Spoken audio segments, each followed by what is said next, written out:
Hey! Well, it's April 10th on a Saturday, and everybody's been screaming about the... Well, not screaming. You guys don't scream. You just ask me. You're like, dude, what about the Berto Quintana? Quintana? You know, what about the prediction, man? What's going on?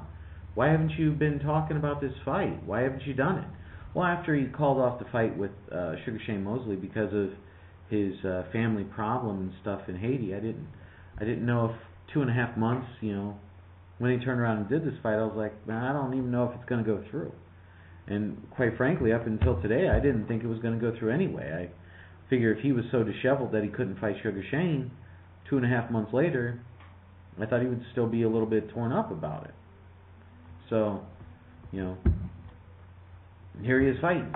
So, go and I'll do the prediction. It's pretty much the same exact one I did for the Sugar Shane Mosley fight. So if you check that out, you'd see what I thought about Berto. But I'll break down Quintana, who's 27-2 with 21 knockouts for a 72% knockout ratio. He's got good power. He has a nice jab. Both his losses have come by knockout, by the way. Cotto destroyed his body, beat him up really bad, and Cotto, obviously, you know, we think Cotto hits very hard, you know, and he's a big welterweight, but he refused to come out. And then the Paul Williams destruction. Yeah, he beat Paul Williams, but did Paul Williams take him too lightly, and then he gave it to him, you know? So there's really hard things about it, because if you take out the Paul Williams and the Joel Julio, like over his last 7 or 8 fights, he's really fought bums, like bad bums. I mean, Feliciano, and I think that's his name, and Onyango, bums, you know. And it was over the last 2 years, he hasn't fought anybody.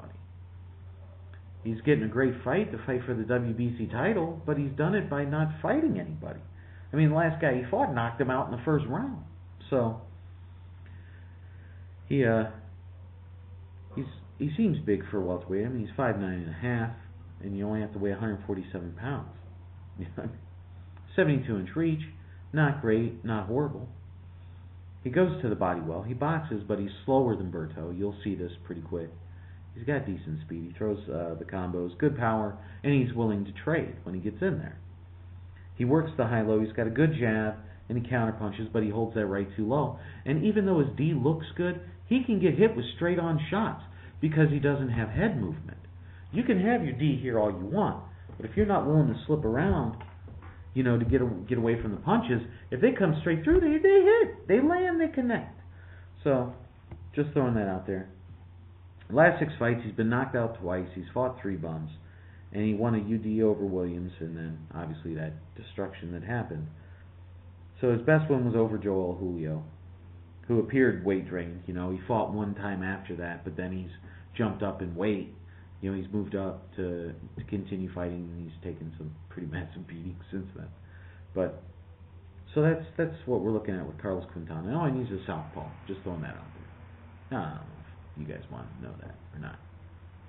Switching over to Andre Berto, and like I said, a lot of these things have not changed. If you looked at what I broke down with the Mosley fight, pretty much goes with this fight as well. His last 3 fights have all went the distance. He is not. He's stepping up in class with the fighters, with Collazo, with, you know, Urango. He held a lot. Collazo held a lot. He got penalized for that. That was a bit, but, you know, he's fast, but he goes wild. And when he throws the punches, his hands drop and he's open, and he can get hit. He still moves straight back, which makes him off balance if somebody pressures him and moves in. Throws great combos, but again, that left is way too low. He relies on his athletic ability too much.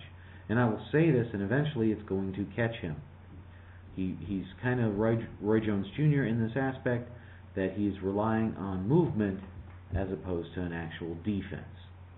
So his D can obviously improve. He works the body great, which might not bode well for Quintana, and he goes high-low very well as well.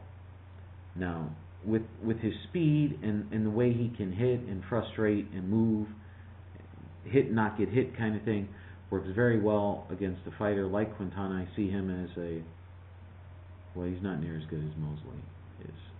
Mosley's, anyway. Looking at this and seeing it, I mean, Quintana, we're kind of giving him the pass because of the Paul Williams fight in reality. You know, oh, well, he beat Paul Williams. You know, how much stake do you really want to put in that? Okay? So, with all that being said, I'm still pulling for Andre Berto to win this by unanimous decision.